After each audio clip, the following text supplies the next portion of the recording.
Welcome to the Hundredfold Journey. We help people step out of religious bondage and into true abundance. We invite you to embark on a journey, a spiritual journey called the Hundredfold. At a Hundredfold, we are a group of people developing new thoughts, habits, and beliefs to understand our true identity, to live our life purpose, and experience the abundant life just the way Jesus did. Our mission is to provide support, encouragement, and resources to help you on your journey. The life you are meant to live is closer than you think. The journey is the destination, and your journey starts now.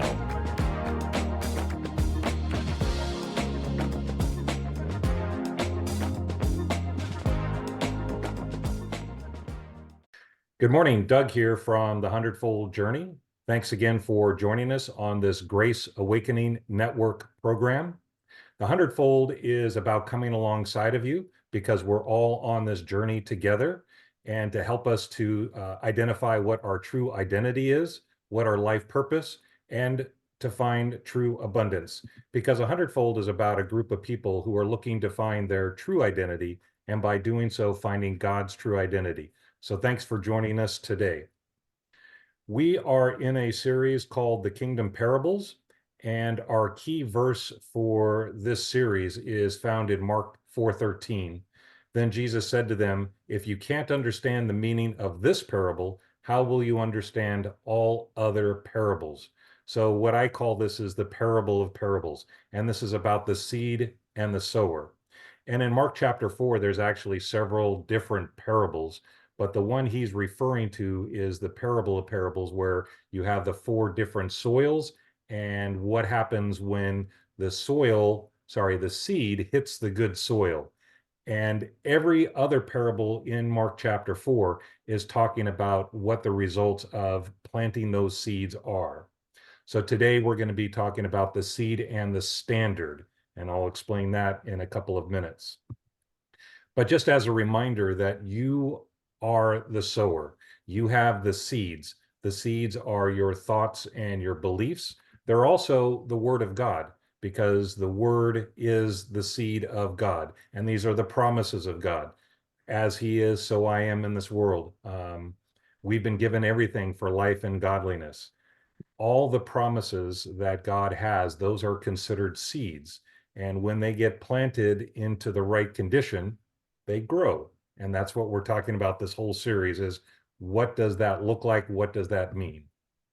And the soil is your faith. When that seed matches that of the faith, or what you truly believe, then it will grow. But then you also have to ask yourself the question, how good is God? The way you answer is what determines your life experience. So if you believe that God is good, and that He has given us everything for life and godliness, and that as He is, so I am, then that will be your life experience. You will have joy and love, basically the fruits of the Spirit. But if you don't feel God is that good, that He's punishing and vindictive, or you have to do certain things, if that is your mindset, if that's what you believe about God, then that will be your life experience. So here's kind of a map of the way I view it, and I'm a visual learner. So what we have is we have our mind and our heart. And when the two connect, when you have coherence, when you have agreement between the thoughts that you have and your heart, which is your beliefs, then that seed will grow. And your mind is knowing the promises of God, knowing they are true, yes and amen, and also understanding your true identity. And then your heart is basically love, right? It's no judgment to yourself or to others, and it's trusting that you've been given everything, and it comes by way of rest. Rest is very important in these parables, and actually we'll describe that in the next couple of lessons that we discuss. So as we have the seed, which is the thought or the word, that seed is here, but until we have a belief associated with it, because we have 60 to 90,000 thoughts on any given day. And yes, all of those are seeds, but it's not until that seed matches with a belief. You believe in what that thought is. And then what happens is that seed then drops to the heart, and now you have a belief, and now it goes into the soil, if you will, and then it will begin to produce. All right. So the thought is the seed, and when it is attached to a belief, it is now in the soil and it will start to produce. All right. So let me help describe this even further.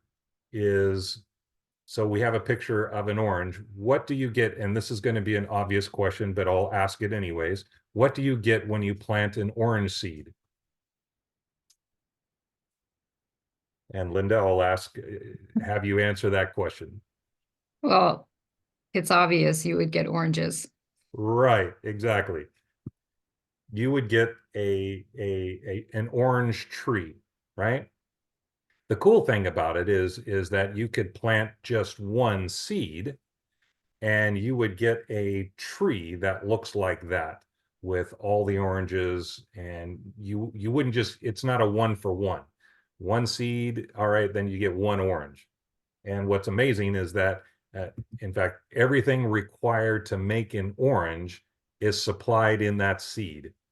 You don't have to do anything, because everything that's required to make an orange is in that one little seed. You wouldn't think of it, but that's the case. However, something though is missing,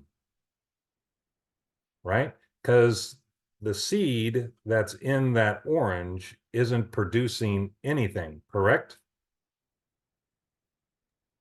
Yes. It's just there. It's available. Mm. It's waiting for something, right? Oops, it's waiting for the right environment. So you can't take that seed and just put it in your hand and go, okay, start to grow, where's my oranges? No, you have to put it in the right environment. And then I'll ask another obvious question just to keep the point going. What do you get when you plant apple seeds? Apples. Apples, right? It's pretty intuitive, right? And again, the same thing with the orange is the same thing with the apple. There's multiple seeds in the apple, and you plant a couple of seeds and then you get a tree that has tons more seeds available. So they reproduce. They reproduce an apple because you're planting an apple seed. You produce an orange because it produces orange seeds, or my logic wasn't following. But anyways, you get the point, right? But here's the next question. And this is a little bit deeper. What do you get when you plant fear seeds? So Linda, what would you get if you plant fear, anxiety, doubt seeds? Well, I think I think I would be feeling unhappy or just nothing would grow. Actually, that's not correct. There would be a plant that grows because it's a seed. Hmm. And seeds always grow when they're in the right environment. So more fear, more doubt, more There anxiety you go. grow. Exactly. Exactly. And sometimes we don't think of that, right? But here's a picture that I really like is you will grow more thoughts about fear, anxiety, and doubt because those are the seeds that you're planting. I'm never good enough. My boss hates me. I'm always late to work. Um, God doesn't love me. I don't have enough friends. What about the economy? What's going to happen with the election? I never have enough money. Guess what? Those are all seeds that you're planting. And just like the apple and the orange tree, you're going to produce more fear. And in fact, it's not just one for one, you're going to produce a bunch of fear, a bunch of anxiety, a bunch of doubt, because just like the seed has within it the power to produce what you planted. The catch is what the environment is. So how does this seed grow and what is its environment? So let's ask that question. So Linda, what do you think, right? What environment would be required? And in fact, maybe I should have been a little bit more specific is, what's the environment that's required for an orange to grow or an apple? Well, you need good soil. Exactly. Good soil. Need some water, some sunlight, right? Yeah. And then the same thing here is, what would the environment be here? Now, I know the term good soil, but the good soil, what that means is it's just receiving that seed and it's accepting it as being true. That's the good soil. Doesn't mean that you're acting good. It just means the environment is such that that seed will then germinate and grow. So what is its environment? The environment is you believe it. That seed has dropped from your thought to now a belief in your heart that that is true. So the environment is such that it can now grow. Now, what is it going to grow? It's going to produce more fear, more anxiety, and more doubt. That's the way it works. That's the way the seeds work, right? It gets planted. The soil says, I accept it. I believe it. It's true. And then it starts to produce. Now, the good thing, I know this is fearful and I don't want to plant any fear seeds, but the good part is that what do you get when you plant love seeds, such as love, joy, and gratitude? So what do you get? More of that. More of that, right? Exactly, exactly. So you get a love tree. And I really like this picture because it kind of had the heart going there. But that's what you get is a love tree that produces what? More love, more joy, more gratitude. So how does this seed grow? What is its environment? Uh, it's a heart that's, filled with faith, believes, more joy, more gratitude, love, love. Right. So the environment is exactly the same as this one. Mhm. It means that I deserve love, joy, and I'm grateful for the things in my life. So the soil in both of them are both good, but what does it produce, right? And it's going to produce either more fear and anxiety or more love and joy. So we have to be very careful about what seeds we're planting.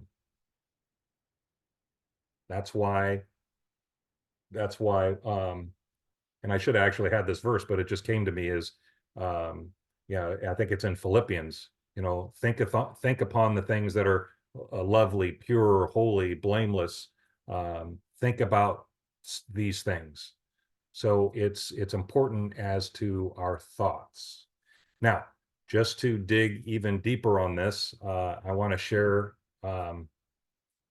we're now starting the series called The Seed and the Standard, right? And what is the standard? And what does that relate to the seeds and the soil?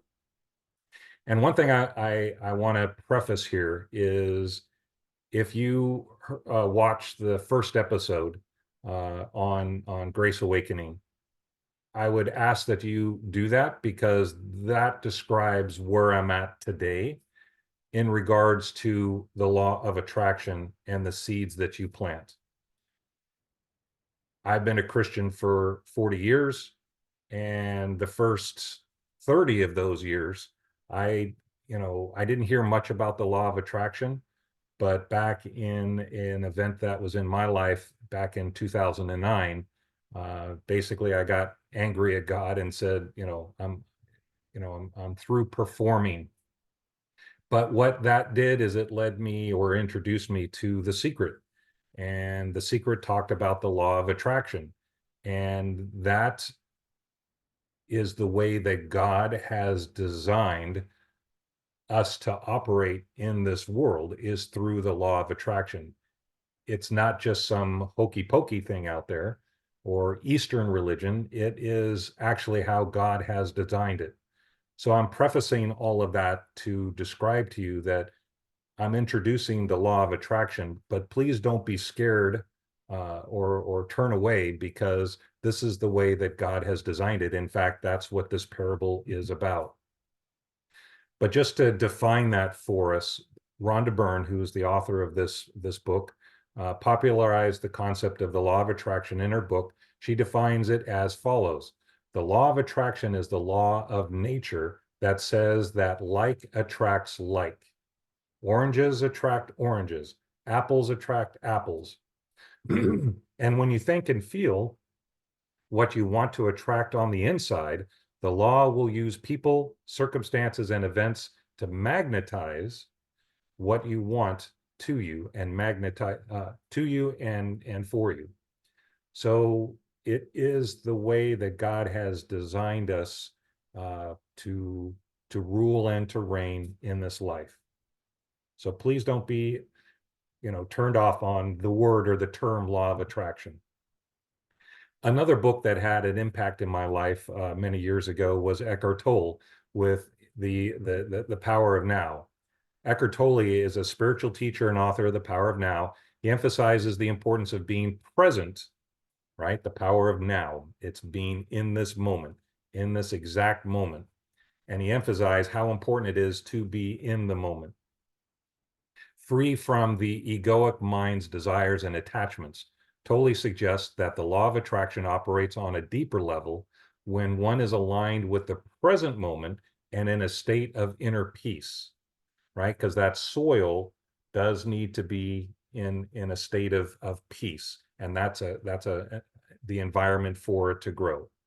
In essence, he implies that by being present and detached from desires, one naturally attracts positive experiences and opportunities without actively seeking them. So in other words, they will be attracted to you, the law of attraction, because of those seeds that you planted. All right. Now, a third one is another book that had a huge impact on me, and Dr. Caroline Leaf. And this book is called Switch on Your Brain. Caroline Leaf is a Christian cognitive neuroscientist and communication pathologist who focuses on the connection between thoughts and brain function. She explores how our thoughts impact our brain and consequently our lives. She emphasizes the power of our thoughts in shaping our reality. Leaf often discusses how our thoughts can influence our brain's neuroplasticity. And neuroplasticity is just the flexibility within our brain. We have the ability to change our thoughts. They're not hardwired in. It's plastic. It can be moved. It can be changed just with a thought. So the ability for us to be able to change our mind. Romans 12 talks about renew our mind, right? So that's what she talks about. And that affects our emotions, behaviors, and overall well-being. In this context, her perspective on the law of attraction might revolve around the idea that our thoughts have a tangible effect on our lives and experiences. And I know for me personally and many others that the way we think is the way that our life progresses. And again, it goes back to that first slide. The way you see God, is God really that good? The way you answer that will determine your life experience. All right, so three authors that had a pretty huge impact in my development over the last 10 years of getting out of that religious bondage, which was our previous study, and into understanding my true identity through gratitude. Now, what does all of this have to do with the seed and standard? So See, we're still in Mark chapter 4. We're still hearing from Jesus. And now let's hear Jesus's statement on the law of attraction and the seeds you plant. And here it is. Then he said to them, take heed what you hear. With the same measure you use, it will be measured to you. And to you who hear more will be given. For whoever has, to him more will be given, but whoever does not have, even what he has will be taken away. Right? So it's telling us to be cautious about what we hear, because what we hear will be measured, right? And given to us. And the things that we don't plant won't be given to us. He also mentions this in Matthew. For whoever has, to him more will be given, and he will have an abundance. But whoever does not have, even what he has will be taken away. He even says it in Luke. So he says it in there's three different gospels. And that is pretty rare, by the way. There are some sayings that Jesus has that there's only one place that it's ever mentioned. There's some that it's two. It's pretty rare that it's three, and then highly rare that it's in all four of the gospels: Matthew, Mark, Luke, and John. But here it says it again: for I say to you that everyone who has been given, and from him who does not have, even what he has will be taken away. What does all that mean? And what does that mean for the law of attraction? So remember, this is a parable, right? So let's unpack what he means on this. And the way that I found to do that is, let's put actual seeds in his statement, and it clears it up tremendously. So what we're going to do is we're going to replace this with the seeds. Take heed what you hear. With the same seed you plant, that seed will be measured to you. Pay attention, or hear, because more will be given. For whoever plants fear, to him more fear will be produced. But whoever does not plant fear, even the fear he has will be taken away from him. So notice, depends on what you plant. If you're planting fear, you'll produce more. If you don't plant fear, then the fear that you have will be taken away, because you're not planting fear seeds. I hope that makes sense. It made sense to me when I did it. Linda, are you tracking with that? Yeah, it's actually really good. All right, It's a good understanding of that parable. I think all right, good. it's good for everybody to know what that means. Yeah. Now, let's replace it with a love seed. Take heed what you hear. With the same seed you plant, that seed will be measured to you. Pay attention, because the more will be given. For whoever plants love, to him more love will be produced. But whoever does not plant love, even the love he has will be taken away from him. Because you're not planting love seeds. So how can you produce love if you're not planting love seeds? You can't give what you don't have. And then let's put gratitude in there. Take heed what you hear. The same seed you plant, that seed will be measured to you. Pay attention, because more will be given. For whoever plants gratitude, to him more gratitude will be produced. But whoever does not plant gratitude, even the gratitude he has will be taken away from him. So again, what seeds are we planting? Are we planting seeds of fear, love, gratitude, joy? The fruits of the Spirit: love, joy, peace, patience, kindness, goodness, gentleness, faithfulness, self-control, right? Those will be produced out of us. That will be that love tree, because those are the seeds that we're planting. You have a choice. Choose wisely. Jesus is saying it here. Pay attention. Hello, wake up. Take heed what you hear. So that's Jesus's take on the law of attraction, which we're now kind of, I shouldn't say now discovering, but it's becoming more and more prevalent. You hear more about the law of attraction than 20, 30, 50 years ago. I don't know. But I know for me, I guess I've been attracting that, right? I've been attracting the law of attraction, therefore it comes. But that's how it works.